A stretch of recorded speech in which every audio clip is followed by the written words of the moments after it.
It's a Friday edition, Mr. Irrelevant, presented by Door County Distillery, locally produced, handcrafted, award-winning spirits. Me and Josh were having a spirited Josh DiMaggio, Alex Strouf with you from the Groover Loves. This one called Edsel Studio Avenue, downtown Milwaukee. Hunter Vaughn, Tiny Hands, back at the Everlight Solar Studio, downtown Madison.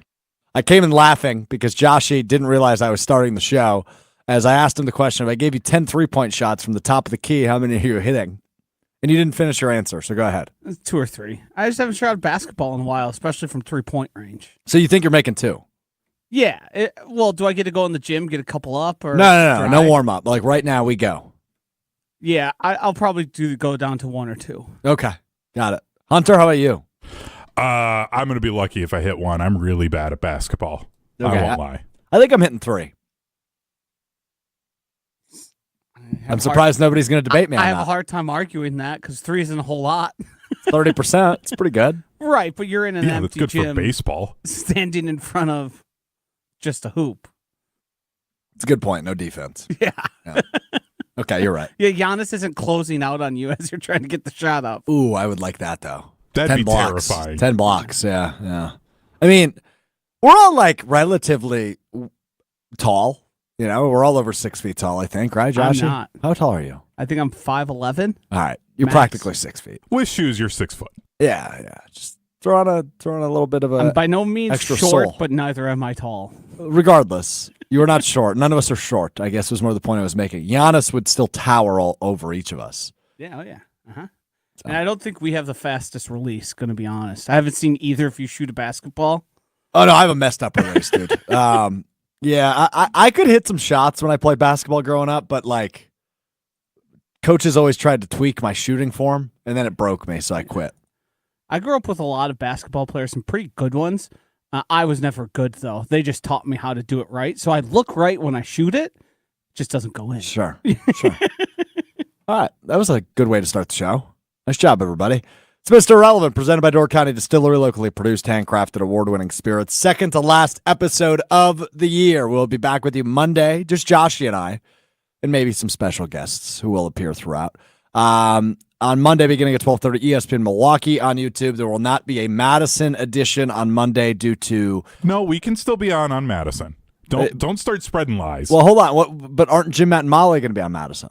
Yeah, but like you have said before, I'm a wizard, and we can still be live on YouTube with multiple shows going. It'll be the first time we test that out, but it should work. So we're not positive, but we are pretty positive. I am 80% sure that it'll work. Let's say we'll probably be live on Yeah, Madison. we'll probably. Most likely. Now, there's also another part of this, Hunter. Joshy needs to figure out how to do it. And that's the part where I lose confidence. All Josh should have to do is click a button. I'll be by my computer, and I'll make it happen. All right. I can click buttons. Yeah, you're pretty good at that. Uh-huh. It's literally what you do for a living. You push buttons both literally and figuratively. You were looking for it. I could see it. Yeah. I was going to say metaphorically, so thank you for saving me. And then I called myself out for being a bozo. Okay, let's talk Monday Night Football coming up Monday. We'll do a full-blown preview show on Monday just outside of Lambeau Field. But this one's got me interested. And not in terms of, I think this is going to be a close competitive game, right? This should be a game the Packers win easily, and Vegas agrees. 14.5-point favorites are the Green Bay Packers on Monday Night Football against the beat-up, shredded Saints, who are, well, look, they're not good, right? They fired their head coach. They're without their starting quarterback. It's going to be Spencer Rattler, which is a sick name, but he's not a good quarterback. Alvin Kamara is not going to play Monday for the Saints, so they've got all sorts of issues. It's a home field game. It is a win in your in game for Green Bay, thus the ginormous point spread. I have not done the research to figure out the last time the Packers were 14.5-point favorites, but I imagine it's been a while because that's big. And I understand this is a team that just went on the road on Sunday to Seattle, a tough environment to play, and won by 17. But 14.5-point favorites just feels a little yucky to me because it feels like that only sets you up for disappointment. Right, if the Packers win by 10, that's a good win in the NFL. It's a 2-possession game. It's a double-digit win. But at 14.5-point favorites, that seems like that's a failure, or that's a disappointment, or that's not getting the job done the way they should have. And that's where I feel a little bit yucky about that. As simple as it is, the Packers just need to get the job done. Win, and you're in. to the postseason with 2 games remaining after Monday night. But I don't know that the Packers could do a whole lot for me on Monday to walk away going, wow, now that's the Super Bowl team we've been waiting to see. But they could do plenty of things that make you walk away with a win and go, that was ugly against a really bad team. Which I don't like that setup. I don't like that scenario. I don't like the situation the Packers are walking into on Monday night as 14.5-point favorites, because that is a giant line. And people are going to view, if they win by, let's say, 9 points, they're going to view that as a disappointment, which I don't think it should be. But hopefully the Packers do what they did against Seattle. Fast start, get up big, and they ultimately win and cover that 14.5. But that's just, that line to me, Joshy, seems like you are setting people up for disappointment. Maybe I'm overthinking it, but that's the way I view it. I think you are. I think you're waiting for the other shoe to drop type thing. I've got this. You tried a 0.0. This is a 0.0 chance to lose in this game. Oh, Joshy! They don't have Derek Carr. Alvin Kamara, I believe, was already ruled out. Yes, he was. What? No Taysom Hill on that team? Correct. He's out for the year. They don't even have MVS, who was like their savior for a week. I thought he was playing. Oh, well, he's on the injury report. Oh, okay. So it's like, what the hell are they? How are you going to score points there? What are they going to do? Is Jamal Williams going to get touches? Like, it just, to me, it feels like there is. You're right. It could really only go, because I don't, like, even if you win by 27, it's like, well, I mean, that was barely a football team out there. Right, correct. So, no Derek Carr, no Alvin Kamara, no Chase Young at practice yesterday for the Saints.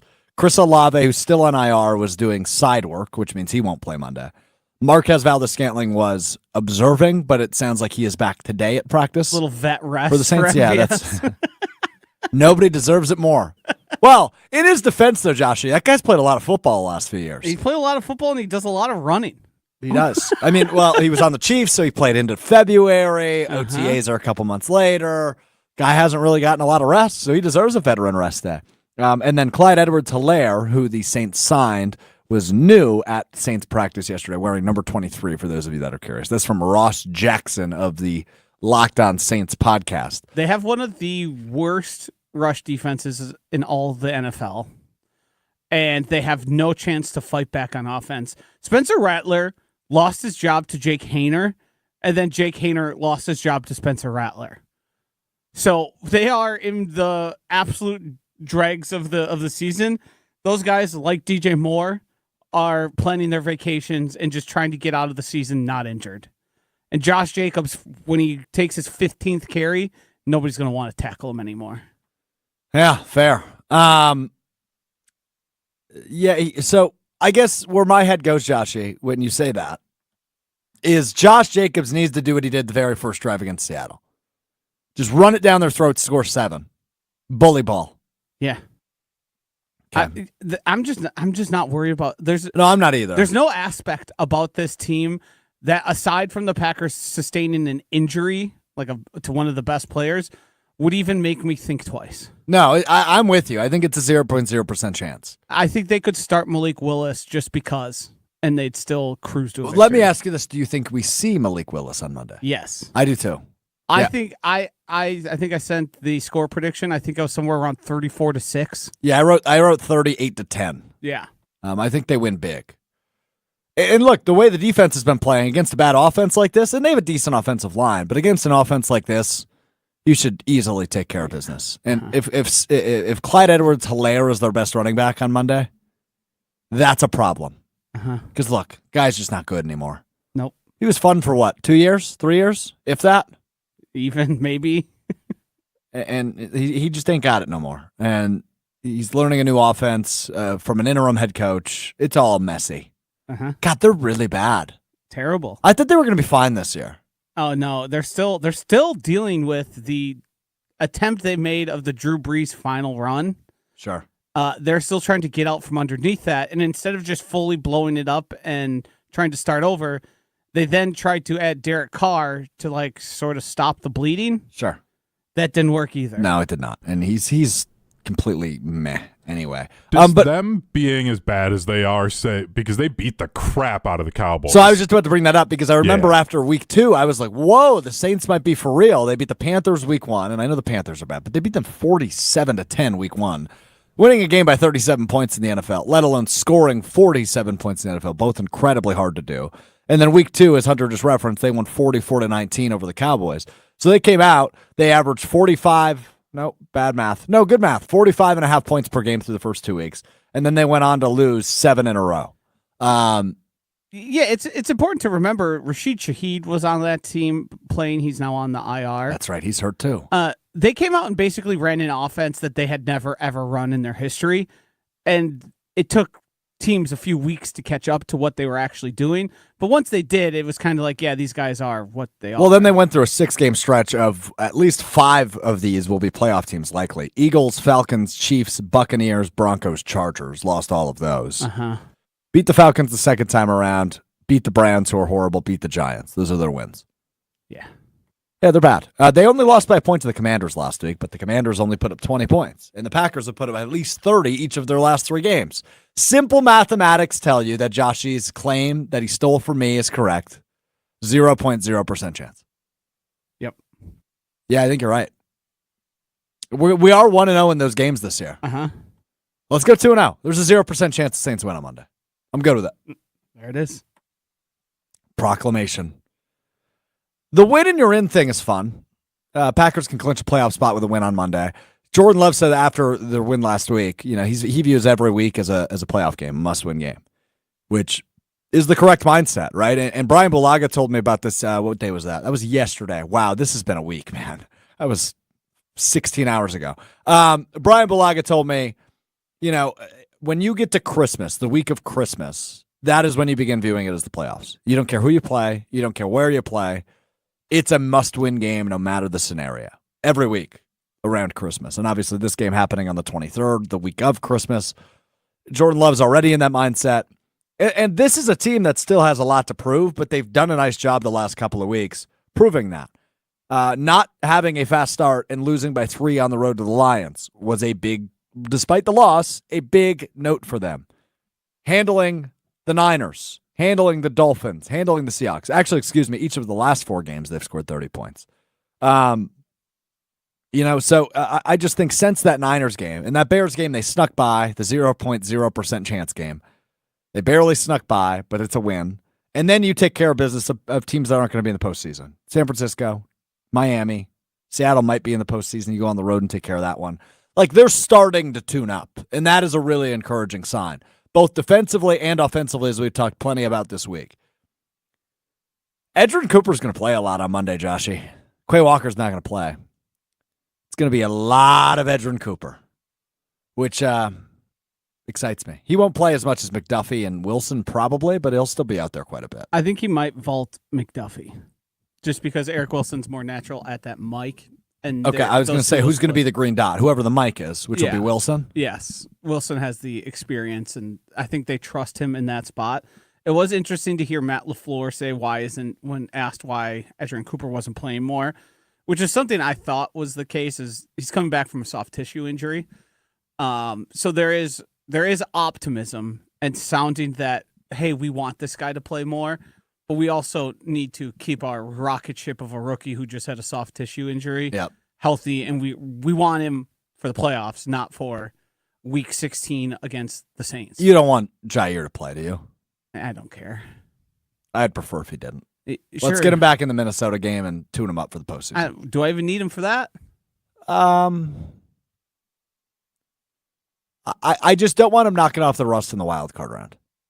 I want him to have a game or two where, okay, he's going through it. He's not only going to play 10 snaps. But every game is a game that Jair appears in the next one makes it less likely. It's true. That's why I think the Minnesota game, because he could take week 18 off, So we'll see. I'm a little bit taken aback right now, Joshy. I'm looking at the ESPN Madison YouTube chat. Yes. What was that? I was in the middle of a yawn. Oh, sorry, I'm boring you that much. I forgot my coffee that I usually drink before the program. Oh, okay. Well, that's all right. Happy Friday. So David says, so I take it the internet issues at ESPN Madison got worked out. that we all of a sudden have a connection here on YouTube. Jesse, you've been slacking. Jesse Nelson, producer of Willie and Tausch. Hunter Vaughn replies on his personal YouTube account. Whoa. I'm just a wizard and I fixed it. And David replies, gotcha, Hunter. Makes you instantly better than Jesse. Use that for bragging rights against him. Hunter then goes, if I enter arbitration, I will definitely use that. What's going on right now, Hunter? Just having fun with our fans. Entertaining yourself, it seems like. Yeah. He's not participating in this conversation unless he's got to bring up the Saints smoking the Cowboys in week 2 of the NFL season. Yeah, everything's about me, Strouf. Duh. Media starts with me. I have a question if we're going to make things about us and not things that were not pertaining to the program. Sure, go for it. You don't have anything on here for Matt LaFleur's edited quote from Enigma? I just feel like it's been talked about so much, I've got fatigue. I think you're doing a disservice to all the loyal tens of 20s of... Hey. Wow. Disrespectful. Have they heard your take on it yet? My take is it was clearly a crappy cut, and I don't think it was done intentionally. Interesting. It's as simple as that. That's wild because I have edited video interviews before.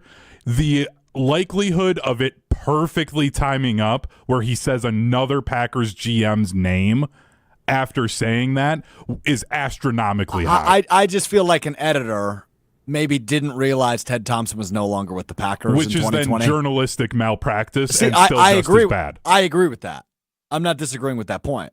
But I just think that's what happened. My point that I tried to make on January. I don't think Aaron Rodgers is sitting in the editing room and going, "Oh, we got to make him." But he had final say on the cut, and he knew that happened. Sure does. He knew that was said, and he did nothing about it. Have you ever heard of Occam's razor, Alex Strouf? Teach me, Joshy. Josh, we went into high school reading level. Got to keep it middle school with Strouf.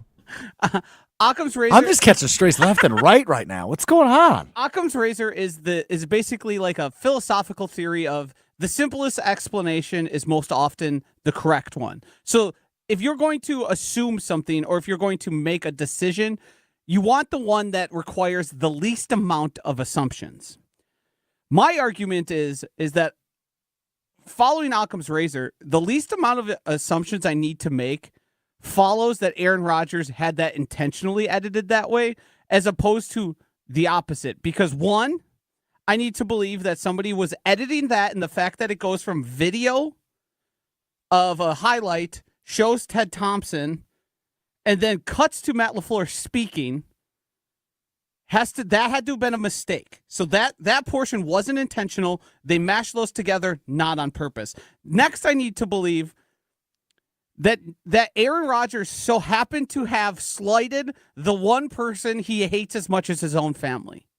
3, I need to believe that as they were going through this and before sending to Aaron Rodgers, I have to believe that Aaron Rodgers didn't notice. Oh, come on. It was incorrect. And then it got sent to Netflix without a single person. That I feel like is real. Do you think, okay, so I'm confused by Aaron Rodgers' involvement. He's not listed as an EP. You know who's not listed as other EPs? I'm glad you brought this up. Michael Strahan and Tom Brady? No, Michael Jordan, not listed on it as an EP for The Last Dance. Do you think maybe that was slanted towards old MJ? It was. This was certainly slanted towards Rodgers. I'm not disagreeing with that. How about the new one, Martha, with Martha Stewart? I haven't watched it. Well, there is a point. You got to watch this clip. It's on the internet. You can find it. There is a point where Martha says she divorced her husband because he cheated on her. And the producer asks, well, didn't you cheat on your husband? And she said, well, he didn't know. But she's also... Whoa! She's also not listed as an EP. There's no legal obligation to put somebody who is actually an executive producer and list it. Like, sure, it's not a crime to not do that. But I have a hard time believing Rodgers is. I don't think Rodgers is in an editing room. Right, that's my point. But I do think Aaron Rodgers, at the very least, saw the mistake and ignored the mistake. Okay, so let's just say, in theory, he watched it's about 3 hours and 15 minutes in totality. Uh-huh. Let's say he watched that all straight through. That's a lot of information. Like you did, right? You watched all 3 episodes in a row, didn't you? No, I didn't. Okay, I didn't either. I watched the first 2 in a row, and I'm sure there's things I missed in episodes 1 and 2. Right? Natural distractions. A dog barks. I need to refill my water. This wasn't a discussion of some insignificant event in Aaron Rodgers' life. This is the biggest thing and the reason he ended up leaving the Packers. Like, Sure. there is probably no bigger professional thing aside from winning a Super Bowl that has affected Aaron Rodgers' life. I guess, but to me, the quote we're discussing, and I'm sure you've seen it if you haven't been living under a rock the last 36 hours, is essentially LaFleur. It sounds like he credits Ted Thompson with drafting Jordan Love. Yes. But like when I watched that for the first time prior to the clip going viral, I just connected the dots in my head. He's referring to when he drafted Aaron Rodgers because I knew he wasn't around anymore. It doesn't sound that way. It does not present that way, which is why I believe the term journalistic malpractice was used by Hunter. It is being discussed. What I think happened is they just cut it poorly. Like that's really all I thought happened. Right, but you have to be following a certain train, cut something else, and then put another piece in that somehow matches perfectly to a coherent and logical sentence that also just so happens to minimize the one person we all know you despise. And to Strouf, like, I can literally show on the video side of this. I know this doesn't play well for the audio listeners on this, but if you watch the video stream, this is what an actual editing mistake would probably look like. Oh boy, what is happening? Oh, he just turned us to black. Yep. It would just be a flash of black or something like that. That's an actual editing mistake. Oh, that's fun. I got to give you credit on that. That was fun. That was fun. Thank you. But like, that's sure. It's too perfect for it not to have been intentional, or again, whoever was editing and the producers of it are bad at their jobs. And if you listen to it, you can hear that there's a little longer pause in Matt LaFleur's sentence, but it blends together as if it was a sentence that was said all at one time, despite being not. Like, it's so hard. I think it's way harder to believe that through all the, like, Aaron Rodgers for sure saw versions of this before the final. Like, they didn't just send him the final product. They sent him, like, here's what we got. Here's this portion. Here's this portion. We're going to put it together, and then we'll watch the You say final that one. so matter-of-factly. Aaron Rodgers, in the first episode, described himself as a perfectionist, and that being a perfectionist is torture. So the definitive story, the 3-part piece, Aaron Rodgers isn't going to be paying hyper attention to what happens. He described himself as tortured, like a genius. Why are he is a genius. Like, I just don't understand, Strouf, the level to which you and some Jason other said people it. are bending over backwards to try and defend this. Yes. Like, I don't get it. He's shown us who he is. I'm not disagreeing with malpractice. I just have a really hard time wrapping my head around Aaron Rodgers going, oh, we got Goody there. It is the most generous reading of something you could afford anyone, and it's the person who deserves no more generosity. Exactly. Yeah, I don't know, man. I've got a lot of mixed feelings from watching Enigma. Yeah, because all they got to do is showing you a couple touchdown passes, and you're like, guys, look at them. Like, sentences before he said something totally the back of my head is an Enigma, by the way. I don't think I've told you guys this yet. Have I told you this? I made Enigma. So back in 2021, it was practice or something. No, it was a game. I was freelancing for Westwood One, and they played the Browns on Christmas Day, and Aaron Rodgers threw his franchise record-breaking touchdown to Alan Lazard, I believe it was, and I happened to be standing on the sideline right by that end zone. So when they show that clip in Enigma, you can see the back of my head and my jacket, my jeans. Amazing how it comes back to you for about 1.2 seconds. Now, have you screenshot it and framed it yet? I haven't framed it, but I did screenshot it. Yes, I am going to talk to your significant other and tell you, late Christmas idea. You got a couple days here. Put this up. No, I'll send it to Hunter. Hopefully, we can get it on the screen at some point. But yeah, I mean, it's very evident that it's me, and it's not evident whatsoever. So yeah, I mean, my point, I guess, is I mean, I'm in the documentary, and I didn't get asked about the cut, so I'm a little offended in that regard. You're not the subject of the 3-part documentary. Like, my goodness. And also the argument of he's not listed as an executive producer, that only matters for the people when it comes to awards or like labor union and to stuff. getting paid. Yeah. That's all that actually is. Well, I for. deserve to be paid. Right. Also, You don't. Where are my royalties? I'm in the documentary. Also, Aaron Rodgers was paid to be on this, so do you think probably he put a little work into it? Probably. Yeah. You're probably right. Yeah. right, When you start all right, peeling all apart the rational layers, it's hard. Okay, but the thing is, it is not coming from a rational person, if you're going to call it rational layers. Nobody despises him more than you. So, I'm of the course, only you're going to person willing find... to be honest about the guy. No, Greg Scalzo thinks he's honest about the guy. He compared him to Nikolai Tesla he does it a yesterday. little smiling. Compared him to Nikolai I watched Tesla. his appearance. He was having trouble keeping back his laughter. Yeah, because he's so right. You know, he's a genius. Perfectionists are going through excruciating pain. I understand that my reputation precedes me when it comes to Aaron Rodgers. Oh, really? Do you? But when I lay out, You keep the saying case, rational. This isn't rational. When I lay out the case and you think about it logically, I think my side is the much more believable and rational stance than just so happened it missed everybody involved with it. The sentences just so happened to be perfect. It just so happened to be Goody who was slighted. Those were just all coincidences that married together to credit Ted Thompson with drafting Jordan Love. I'm done talking about it. Have you switched? No, I haven't switched. Oh. I don't think it was intentionally done, if that makes sense. I think it was unintentionally clipped together, but by somebody who didn't know what they were doing, and nobody caught it. That is my take on it. So journalistic malpractice. Yes, 100%. So therefore, we now need to question the rest of the entirety of it and its validity. Josh, it's an Aaron Rodgers documentary. You already were questioning the rest of it. But you, now, who was not questioning, yes, you must question I was more. questioning.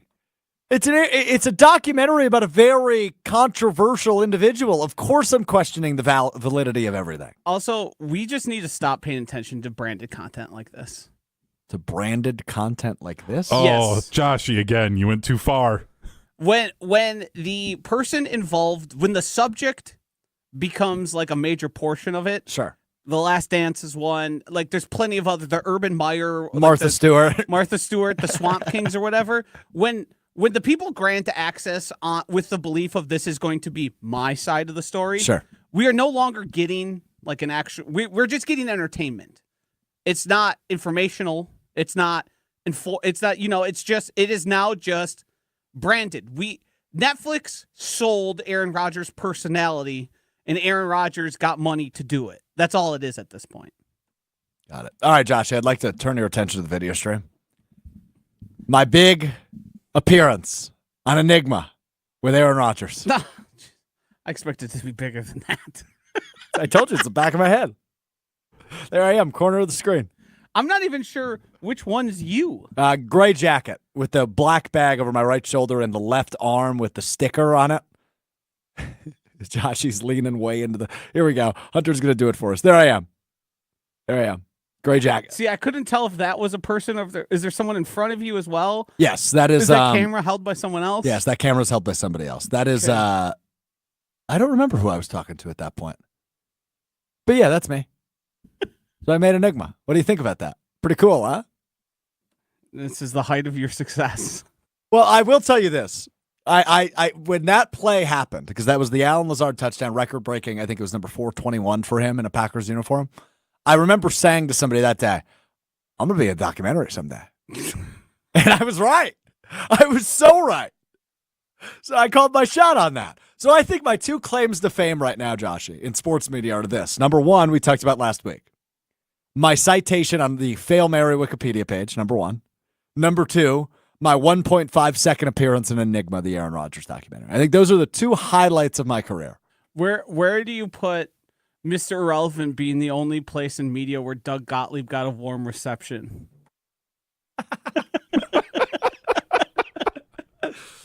Yeah, hopefully we can continue that. Aside I like Doug. Aside from places he's Not going well, though. Aside from people who are paid to be nice to him via working at the same. Do you think I'm network. paid to be nice to him?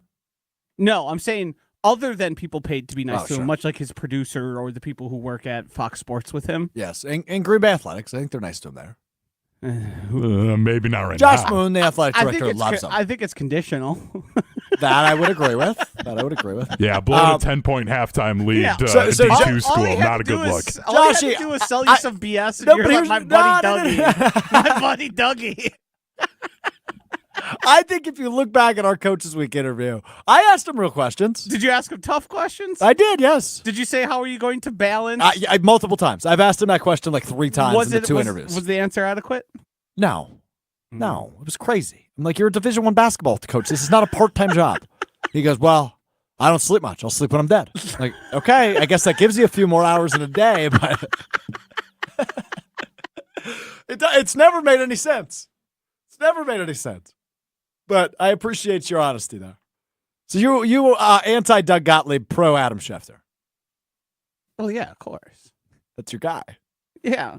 Also, one of them's rather callous. The other's a well-respected reporter. Unlike Aaron Rodgers. All right, let's take a break. Door County Distillery, locally produced, handcrafted, award-winning spirits. Hey, guess what I signed up to do? Family Christmas? I'm bringing the stuff for the old fashions. You know what I'm bringing? So am I. There we go. You know what we're both bringing? Door County Distillery. Whether it's the brandy, the cherry brandy, which of course I will bring. And I'm going to bring the bourbon. You could do the single malt whiskey if you like your whiskey old fashions. I'm going to do bourbon old fashioned. So I'm going to bring a bottle of bourbon. I'm going to bring, because that's what I love from them. And maybe at the end of the night, I'm just drinking it on the rocks. But of course, the cherry brandy infused with local Door County cherries. DoorCountyDistillery.com, the website to find the retailer nearest you. A huge list of unique cocktail recipes, including this one, the final countdown to ring in the new year. DoorCountyDistillery.com. We'll step aside for 60 seconds. When we come back, I want to know what I need to know for the college football playoff. Haven't watched a lot of college football this year. Also have a game to play with Joshy and Hunter that I didn't tell them about, that I will be playing in full on Kyle Bruston Nortman later this afternoon, but I've got a small version of it I want to play with Joshy and Hunter in regards to the college football playoff. Got to make some underdog picks. Got to play what we learned. All still ahead. It's Mr. Relevant, I'm Alex Strouf. Back at Door County Distillery, the New Year's coming up, so we're going to celebrate in style, making the final countdown with our buddy Rob from Door County Distillery. Rob, happy early New Year. Yeah, happy early New Year's to you too. Do you have any resolutions coming up? I've got many, but we shouldn't get into those now. We only have 60 seconds. We've got the 20 at least time award-winning single malt whiskey headlining this lineup. How do we make the final countdown? All right, so you start with, as you said, the award-winning whiskey, single malt. 2.5 ounces of that, half an ounce of grenadine, half an ounce of simple syrup, 3/4 of an ounce of lime juice. Stir. Stay on the outside of the glass, give her a little once over around. Happy New Year to you. Happy New Year to you, Happy Rob. New Year's. The Cheers. final countdown from Door County Distillery. Oh, yeah. Oh, yeah. Check out their website with a huge list of unique cocktail recipes at DoorCountyDistillery.com. That's DoorCountyDistillery.com. Is it Nikola Tesla or Nikolai Tesla? I believe it's Nikola. Okay. Thanks for not calling me on that before. People say it a lot, and I think people just don't quite know. It's Tesla. Everyone knows who Tesla is. All right, that's who I was referring to. It's not like you're calling him Nicholas Tesla. That'd be different. Nicholas Tesla would be a strong name, though. Be a strong name. All right, let's talk college football playoff, which all starts tonight, the first year of the 12-team college football playoff. I'm intrigued. I'm excited to watch it. We've got Indiana, Notre Dame tonight, and then SMU, Penn State, Clemson, Texas, and debatably the one I'm most excited for, Tennessee, Ohio State, tomorrow night on ABC and ESPN. And then obviously you've got your top 4 seeds all on bye this week, Oregon, Georgia, Boise State, and Arizona State.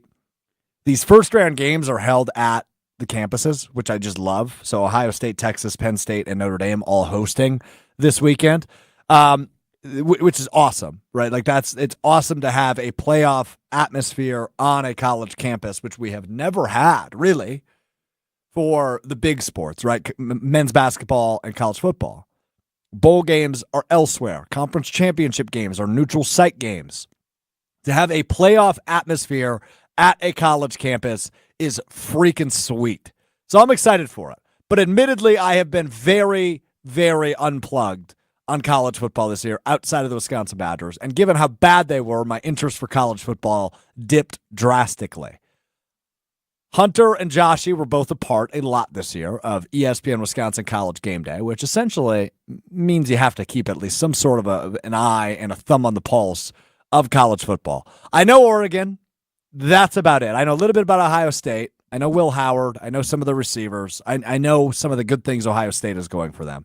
I know some of the big wins that have happened and some of the big upsets that have happened that have led to teams like SMU and Clemson to get into the college football playoff, some of the wins they have. But I just don't know a lot about the college football playoff. So, Hunter, give me something. Just give me one thing you want me to know about the college football playoff. One thing you want me to keep an eye on. What is one thing I should know? Well, I've got to go to this tweet right away because this was wild. Since Notre Dame is playing on a Friday night, do you know how rare it is for Notre Dame to play on a Friday? I mean, I would guess rare considering they have that big TV deal. I would guess it's been a long time. The last time that they had a home game on a Friday night was November 30th, 1900. They played Chicago Physicians and Surgeons, and they won 5-0. Well, that's a disgusting final score. I love when old college teams played like businesses Yeah, right. and like people who just had jobs. The physicians and doctors. Yeah. Yeah, that's even longer than the last free kick was made in the NFL, which happened last night. Back in 1976 was the last time a free kick was made, which was made in the Broncos-Chargers game last night. Did you see the picture of the dude that made the last free kick in 1976? Ray Wersching, former Chargers kicker. I saw you see a picture of him and you turn it into a conversation about yourself. Yeah, correct. I mean, he looks like he's 60 years old.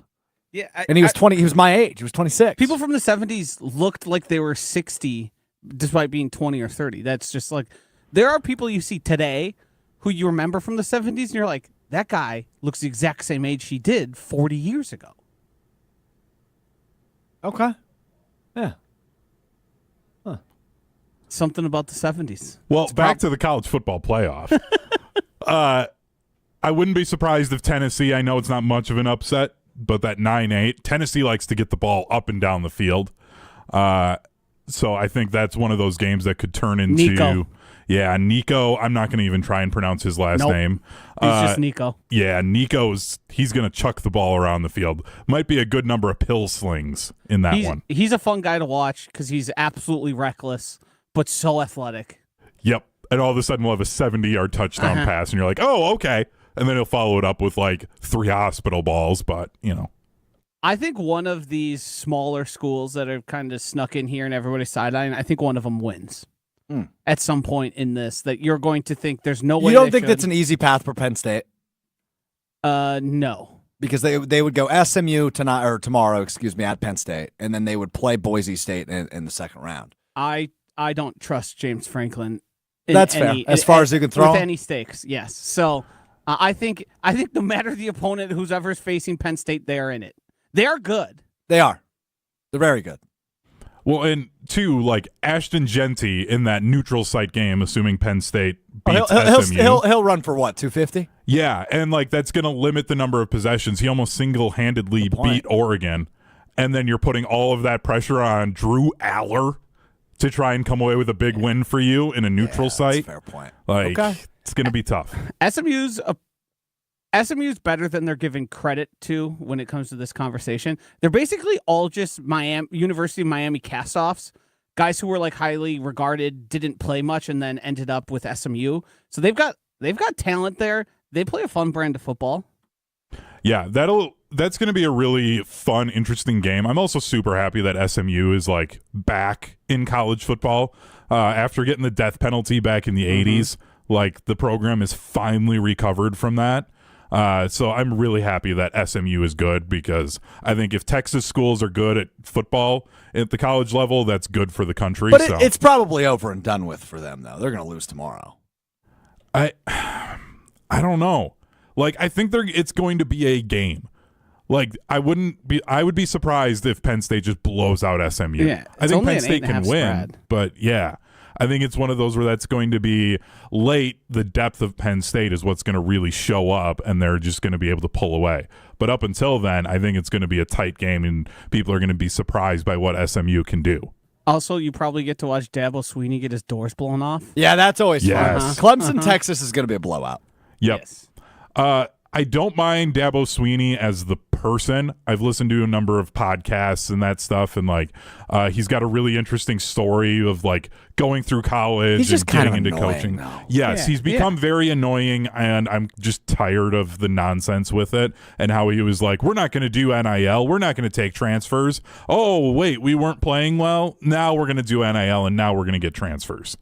Fair. Mm-hmm. All right. Well, enjoy the college football playoff. Little bit more easy to digest when we're down to 8, to be honest with you. It's a little overwhelming for me to go from 4 to 12. I mean, I just think that's. I you and think your there's a brain. reason for that. Let's play a game. So, Hunter, if you want to get some music, I like my games on here. We've played Who He Play For in the NBA. We play all sorts of games. I want to play. There's 2 big things going on in the world. Well, not even the world of sports. There's 2 big things going on in the world right now. Number 1, the college football playoff has expanded to 12 teams. Number 2, Wicked is in theaters. I've got names in front of me. I want you to tell me if this is a Wicked cast member or if this is a starter on one of the college football playoff teams. Now, is this the name of the actor or actress or the character in Wicked? Good follow-up. This is the name of the actor. Okay. It is all men, so actor. All right, here we go. Let's start with this one. Isaac Bishop. Is that a Wicked cast member or a starter on a college football playoff team? Isaac Bishop. Josh, what are you thinking? I don't recognize the name. Would you recognize either of these? I would recognize if it. You're going to be able to sneak by offensive linemen by me. Well, I'm not running quarterbacks by you. I'm not going to say Will Howard Right. next. But wide receivers and running backs and tight ends, I think this is an actor. Yeah, I'm leaning towards actor, too. Let's go actor. You guys are 1 for 1. That is the Munchkin, Bully, and Wicked. Nicely done. The Munchkin Bull. What a sentence.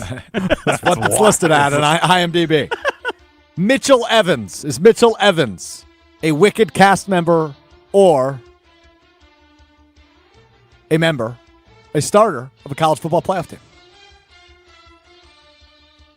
If my memory serves, this is the tight end from Notre Dame. Josh, do me a favor right now. Raise your right hand up. Isn't he? Raise your. Oh, you just dropped your phone. Josh, he's cheating. Josh, he's I cheating. have my phone. It's not even on. But is this guy a first round pick? What was the name? Mitchell Evans. Isn't this guy he's in mock drafts? Is he not? Josh is cheating. Josh, he cheated. I think the so. integrity of this game is ruined. I swear, they have a freak there that is one of the best tight end prospects ever. They have in past years. You might be thinking of Michael Mayer, who's a Raider. No, he was I a know Notre Dame that. guy, right? Let me look this up. Oh, you already did. So, Well, Were we right? Was it a football player? yeah, he's the tight end at Notre Dame. He's right. yeah. I don't think he's viewed as a Josh high knows ball. draft prospect, though. Okay, fair enough. I still think Joshy cheated. This one's under investigation. Oh, it's not. He's a 7th round pick. Uh-huh. Is he at least 6'7"? Hunter, I don't like where Joshy's at right now. He was hiding his phone. I asked him to raise his right hand. He slyly dropped his phone. The integrity of this game He's is in question. 6'5". And now he's ignoring me. I was looking up this. Maybe I'm thinking of the wrong. Maybe I'm thinking of the wrong guy. Mitchell Evans is indeed the tight end at Notre Dame. But I think Joshy cheated. Put the phone down. The integrity of this game is in question.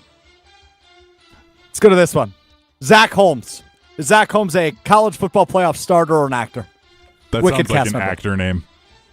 I'm just going off of my gut here. I like it. You guys are 2 for 2, by the way. I'm going football player. Any guesses on where? What's the name again?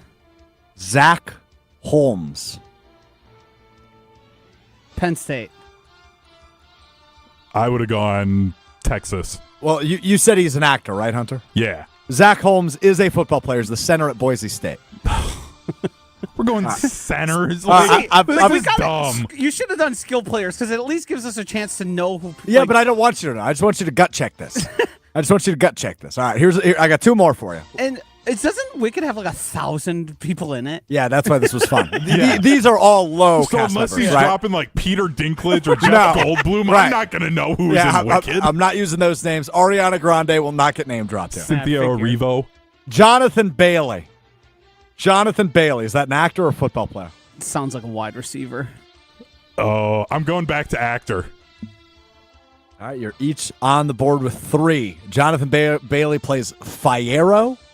Fierro. I don't even really In know Wicked? what Wicked's about. No, I don't I know either. it's I don't either. related to the Wizard of Oz. Past that, I don't know. It's basically a story. It basically follows along at almost the same time as Wizard of Oz, but like explains some of the characters. It is very good. I haven't seen the movie, but the stage musical is very good. I just know the release has been bizarre. I thought it went really well. I'm just saying, like the things that actors are saying. Sure. All right, last one for you fellas. Save the best for last. This one could go either Did you way. just go every other for this? No, you No, I had 2 mixed it football up. players in a row. I mixed it up. Best for last. Is this a starter on a college football playoff team, or is this a Wicked cast member? The name I'm looking for is Herbert Gums. Herbert Gums. I mean, this could frankly go either way. That is a guy who plays for SMU that grew up in Texas. Yeah, that's a nose tackle. Dude's 6'5", 330. I am incredibly impressed with your analysis. Herbert Gums is a nose tackle at Boise State. See? It didn't take a genius to figure some of this out. Isn't that a great name, though? Herbert Gums? Yeah. It's a good That name. one's almost too easy to be a football Do player. you think? No actor's ever going to be a Oh, Herbert Gums. come on. I feel like I you're could be an changing actor your with that name name. if you were born Oh, Herbert no. Gums. If I'm born Herbert Gums, I'm probably much more successful in sports talk radio than I am now. Yeah, sports talk, but not on the stage, not on the screen. There's a difference. That's a fair point. Herbert Gums. Oh, man. All right, well, thanks for playing. Plenty of more where that came from later today on Kyle Brust and Norman. Also, Mitchell Evans is their 3rd leading wide receiver. I know I'd seen it. I've watched Notre Dame. I still think you cheated. You're not convincing me otherwise. All right, let's go to Underdog, underdogfantasy.com. We're going to put together a little, I'm going to need your help here, fellas, because we're going to go college football. And we're going to look particularly at tonight and tomorrow morning. Indiana and Notre Dame go head-to-head tonight on the Underdog app, underdogfantasy.com. You can win up to 1,000 times your money playing their pick'em game. Use promo code GoodKarma at signup, GOODKARMA. Good Karma, all one word. Get up to 100% rather. Deposit match. Get a free pick at signup. It's your call on Underdog. Use promo code GoodKarma. How's Riley Leonard been this year for Notre Dame, Joshua? You seem to be the Notre Dame fanatic. Fine. No, we should do. Also, Herbert Gums. Did we talk about his hometown? No, Texas? Diboll, Texas. Yeah. Knew it. 1.5 sacks on the season. That's so for all good. Herbert. Boy, Herbie. We should definitely be selecting a Mitchell Evans touchdown, right? Oh, why not? I think we have to. Or should we go higher than 34.5 receiving He yards? does. He's tied for the lead on the team with he's the leader in receiving touchdowns on the team. Oh, he's getting a tutter. Yeah, Mitchell Evans. Joshy's, what's the right word? I was going to say a word that I shouldn't have said, so I'm not going to say that. What does that mean? I was going to call Mitchell Evans your mistress. I mean, Whoa. that's fine. All right. Curtis Rourke. What's he going to do tonight, fellas? Interception? He's going to throw an interception, right? Higher than half of an interception? How many does he have on the year? If 'Cause you think feel I like know he this hasn't information. turned it over. Well, I'm trying to stall a little bit and look it up. I feel like, yeah, he's only thrown 4 picks this year. So, Oh, okay. Don't feel great about that then. yeah, he doesn't turn the ball over much. Justice Ellison. That's a guy that's going to score a touchdown for Indiana. His name is Justice. And he's been a good back this year for them. But so is Tyson Lawton. Don't they have they have a 1-2 punch at Indiana? All right, we're bad at this. There is the only team I feel comfortable doing pick'ems for are the Badgers. There's just too many. You don't know who's injured, who's not. It's way too difficult to suss out for teams that you like. Even if you watch every one of these teams, like if you watched every Notre Dame game, I don't think you'd be good enough to be good at pick'em on them. Fair. You have to be like in. See, like go to the Texas game. Well, the issue is my computer has been crashing recently. Oh, great. I believe Why didn't you just ask for help from one of us instead of trying us to give you picks on people we know nothing about? Well, I was going to say Quinn Ewers throws interceptions all the time. Yeah, and like, why aren't we talking about Ashton Genty? I guess he's not playing this week, so there's not. That would be why. Yeah, that would be why. But you could get like Tyler Warren, Penn State. Dude scored 1 billion touchdowns. I'm sure he's probably like a 1.5. Like, come on, Strouf. Well, my computer's low on storage and it's yelling at me. So here's what we're gonna do. We're gonna recongregate at the end of the show. Recongregate. We're gonna tweet out my picks at Alex_Strouf on Twitter, on the Underdog app, UnderdogFantasy.com. Don't forget there's Saturday NFL action too. Don't forget. I'll tell you one I love. All right, hit me. Cade Klubnik, INT.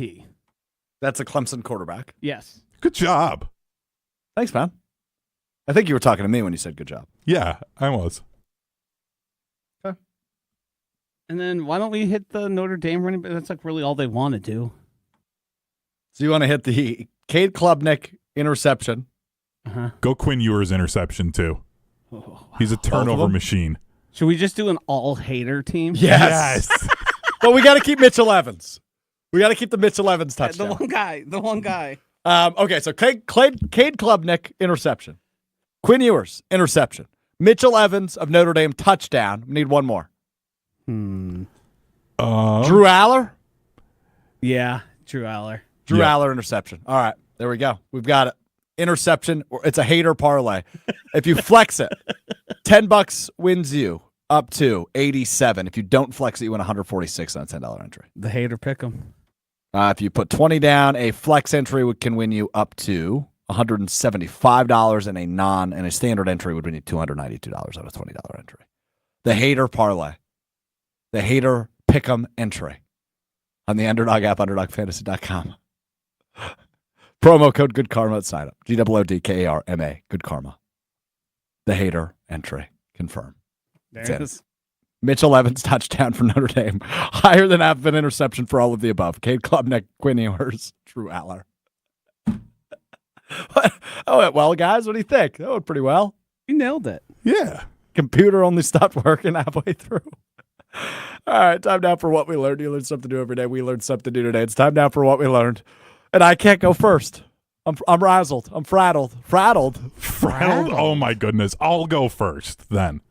The Wisconsin Badgers tweeted this out the other day. If you need a recipe for the holidays, they've got the Bucky Bar.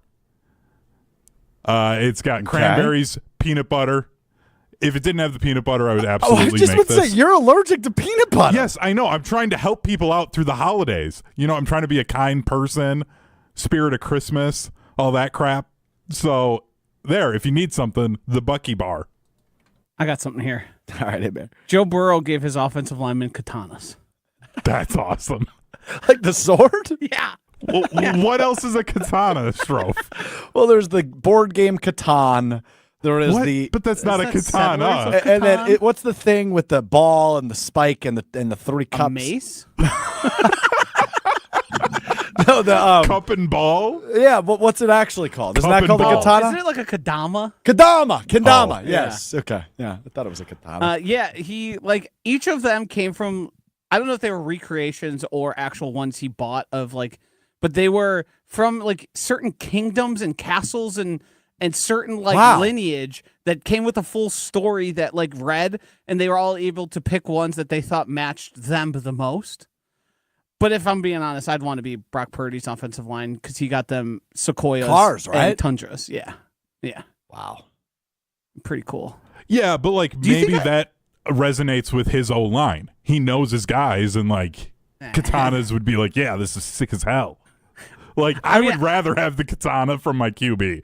Because that would just be so off the wall and awesome. I can buy myself a car if I'm a starting lineman. Also, I just think if you put a katana in front of guys, it'll be like, hell yeah. It won't take much convincing. Yeah. One time when we were walking home from the bar, this is when I lived off of Warren Street on Brady, we found a katana in somebody's garbage that was out on the side of the street. Whoa. We took it home. It was like a cheap one that was like, but it was metal and it was sharp. And then we spent probably the next 2 hours just throwing up everything we could and chopping it in half in the house. This is the same dude, by the way, whose friend had a Saturn that he spent time throwing bowling balls at. Yeah. You're a weird person. You ever been to a rage room? No. I feel like you should go. Well, I mean, you tell me you find a sword after having 18 door counties out with the boys, and you find a sword and you're not going to go home and throw apples and chop them midair? See, now, after 18 door counties, that seems like an irresponsible idea. So I probably wouldn't, actually, no. Or it's an awesome idea, and you've just never actually had a good night out. I found pieces of apples throughout that apartment for weeks. I think we cut pretty much. I think I had 2 apples from the bag I bought. The rest of them got shot by the drunk katana. It's nuts. I love that. Frankly, what I learned is that there's such thing as a fair catch kick. I didn't know that was a thing until last night. That's interesting because the Packers have done it. Yeah, Mason Crosby missed one in 2008. But I didn't know that until I looked on the Wikipedia page. I swear I remember Belichick trying it a time or two. It's happened a few times. It's most often missed. Yeah, because it's usually like 60 plus. It's been 48 years since one Yeah. was made. Yeah, first one of our lifetime last night by Dicker the kicker, Cameron Dicker. They're usually absurdly deep. That's kind of the thing that makes them. People on Twitter are saying I am able to claim, by the way, that I was an enigma. Of course. So that's Joshy DiMaggio. Sycophant. That's Joshy DiMaggio, cheater of games. That's Tiny Hands Hunter Vaughn. I am Enigma star Alex Strouf. This has been Mr. Irrelevant, which is presented by Dork County Distillery. This is a weird show. Joshy and I got you Monday. Final episode of the year, which is episode 198 of Mr. Irrelevant.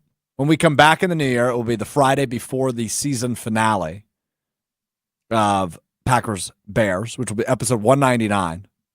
And the first episode after the NFL regular season comes to an end is episode 200 of Mr. Irrelevant. What should we do for episode 200? That is the question I pose to you guys. Think about that. Hunter, happy holidays. Enjoy your holiday break. Oh, I will try to. Taking a nice long break now that volleyball is done. It's going to be so nice. Attaboy. Enjoy it. Enjoy it. We'll be back with you, I believe, January 3rd, whatever that Friday is. Is that the 2nd, the 3rd? The 3rd. The that 3rd, Friday. yeah. Yeah, we'll be back with you January 3rd. Joshy and I have got you Monday. So, Joshy, I hope you have a decent weekend. Will you admit to cheating now? No, I looked it up. I think I was definitely thinking of the Michigan guy when I did it. What's his name? His Colston Loveland, That's not close to Mitchell but Evans. he's the first round pick. Oh, Big yeah. 10. Yeah. Joshy cheated. Talk to you Monday. It's Mr. Relevant. I'm Alex Strouf. Peace.